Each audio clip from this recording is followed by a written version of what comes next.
જય માતાજી, જય હિન્દ. સાથે દુઃખ વ્યક્ત કરું છું જે આપણે બરોડા ખાતે બ્રિજ ધરાશાયી થઈ ગયો છે અને એમાં 12 જણાના મૃત્યુ થયા છે.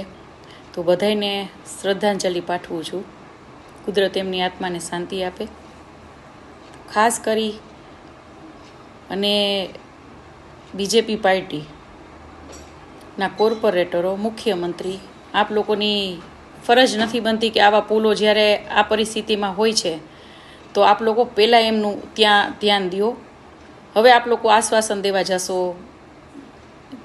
જે વ્યક્તિઓ મૃત્યુ પામ્યા છે એને પૈસાના તોલે માપશો તો કોઈ પણ હોય ને એના કોઈ પણ વ્યક્તિના કરોડોના રૂપિયે પણ કોઈનું મોલ નથી. તો આ જે બધું ચાલી રહ્યું છે, આ પાપના ઘડા ફૂટી રહ્યા છે. ખાસ કરીને મોદીજી, આપ રોડ શો કરો છો, એમાં કરોડોના ખર્ચા કરો છો. શું કામ ભાઈ? આપ રાજાશાહી જિંદગી જીવો છો. મેં સાંભળ્યું છે આપ લાખોની રૂપીસમાં આપ સૂટ પહેરો છો. તો નેતા આપ બનો છો તો નેતા આપ લોકોને પબ્લિકની, પ્રજાની સેવા માટે બનાવવામાં આવે છે. આપ લોકો તો 10 પેઢીનું ભેગું કરો છો. તો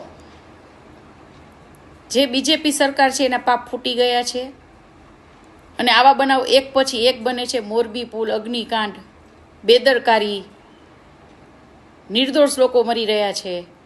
તો ખાસ કરી અને હવે લોકોએ સમજવાનું છે કે આપણે કેવા નેતા ચૂનવા જોઈએ, કઈ પાર્ટી ચૂનવી જોઈએ. અને ખાસ કરી અને આવી નોંધ લ્યો કે મોદીજી આવા કરોડોના ખર્ચા શું કામ કરે છે ભાઈ?